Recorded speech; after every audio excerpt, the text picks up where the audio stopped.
All right, guys, so I think they're gonna throw you a differential equation. I don't know, that's just me. The reason I don't think there was one last year, my gosh, I don't remember. I don't think so, and then the year before that.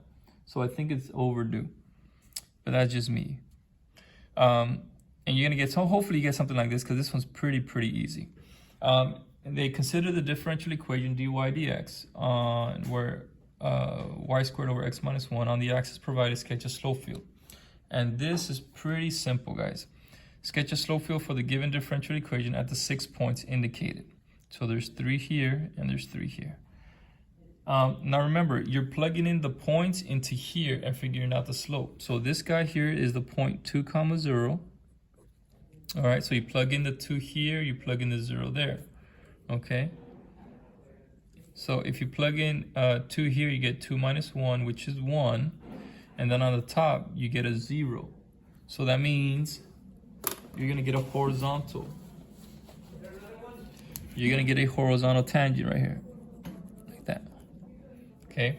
Same thing over here. I'm sorry, over here. 0, 0. Right? You put 0 here.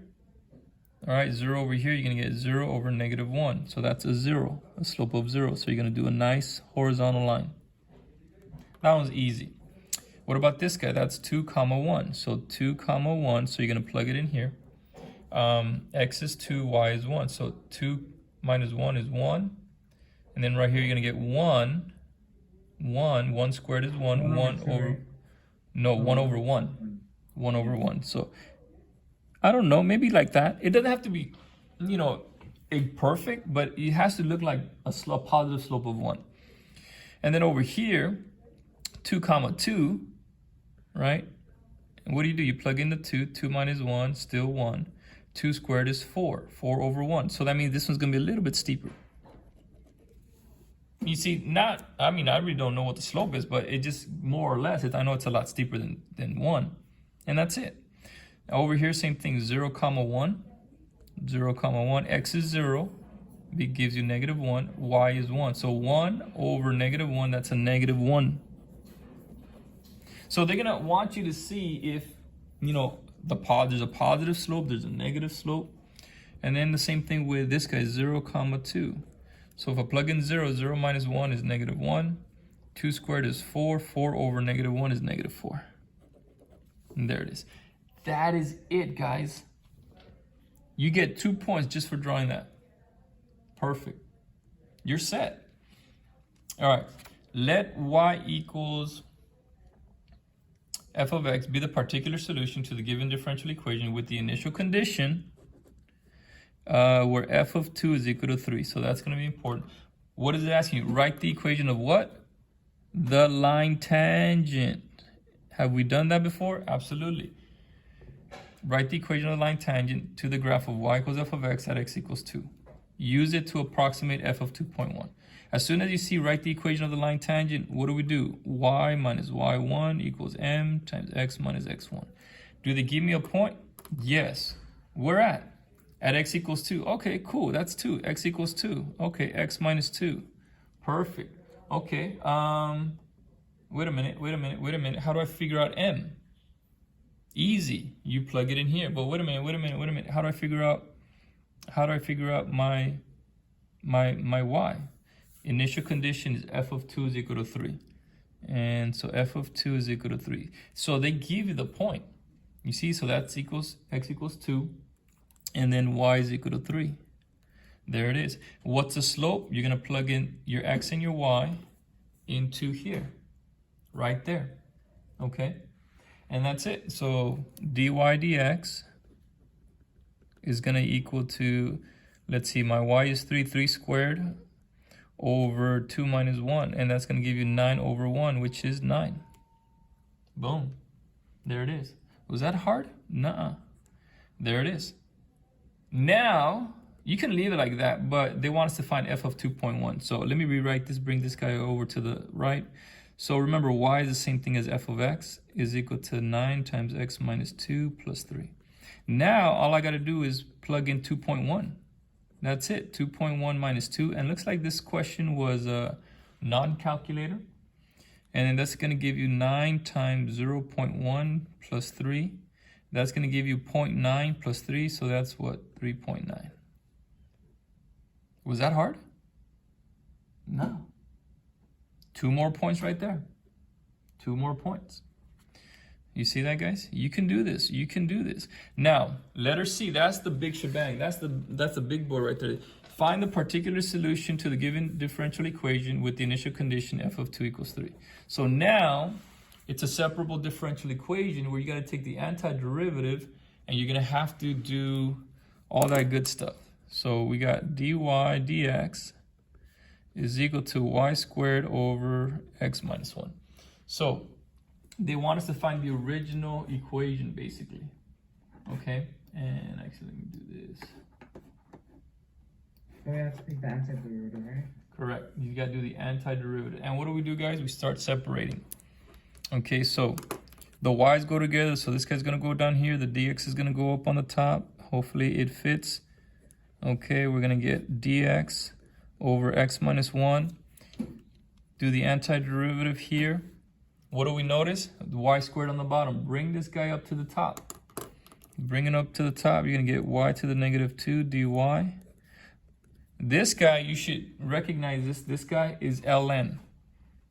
ln. So that's ln of what? Absolute value of x minus 1. Okay. Now, remember, you got to use the chain rule too. The derivative of x minus 1 is 1. Technically, you would divide by 1 because you're doing the antiderivative. A lot of times, for example, they'll put like a little 2 here, right? So let me just give you this example. Let's say you got 2x minus 3, like that, right? Well, that's still ln, and that would be ln of 2x minus 3 divided by, because we're doing the antiderivative, the derivative of this guy is 2, so that would be divided by 2. Or it would be 1/2 ln of 2x minus 3. All right, so don't forget, that comes up a lot, so be careful with that. Anyways, now we got plus c here on the right. What does this become? Y to the, remember, you're going to add, okay? Negative 2 plus 1 becomes negative 1 over negative 1. You see those little negatives show up a lot? And then you have ln of x minus 1 plus c. This guy becomes negative 1 over y equals ln of x minus 1 plus c. Just like that. Okay, now, from here, guys, we got to figure out our value of c. So we're going to use the initial condition f of 2 equals 3. So we plug in x equals 2, y equals 3, so we get negative 1/3. ln of 1, 2 minus 1 is 1, ln of 1 is 0, so c is equal to negative 1/3. Bam. Even if you get to that part, guys, you would get, let me see, you get a point for separating them. You get 2 points for doing the antiderivatives. You get another point if you get the constant. So that's 2, 3, that's 4 points. Even if you just get to this part and you're stuck, that's okay. That's good, man. That's good. That's a lot of points. That would be like 7 out of the 9. But of course we want the 9. So now, let's see here. Let's see if I can, let me see here. So now we have negative 1 over y is equal to ln of x minus 1. What do we say, negative? Yeah, negative 1/3 minus 1/3. Okay, and let me move this guy out here. Now what do we do? Sandro, I don't know what to do. Well, keep it simple, because we don't want to make the mistake with the algebra. So I'm going to reciprocal this guy, reciprocal this guy.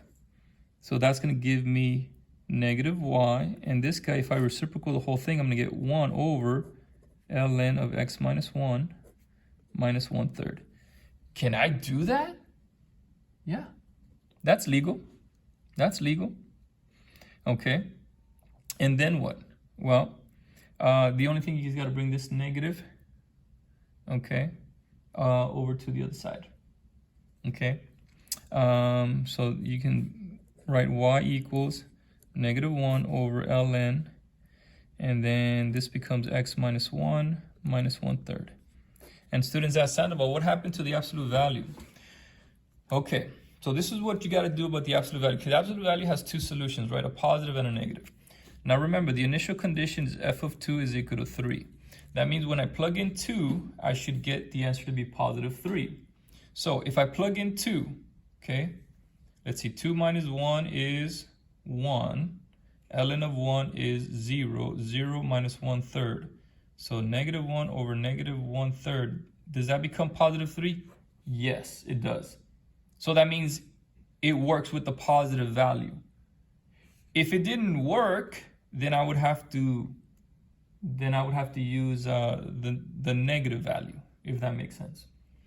But usually a lot of times, just double check it with the initial condition. If you plug in 2, am I going to get 3? The answer is yes, then just put the parentheses. Okay? Because that's what this is telling you. When I plug in 2, I got to get 3. And that's it. That's it. Was that hard? No, guys, you guys can do it. Believe me, you guys can do it. You guys can do it.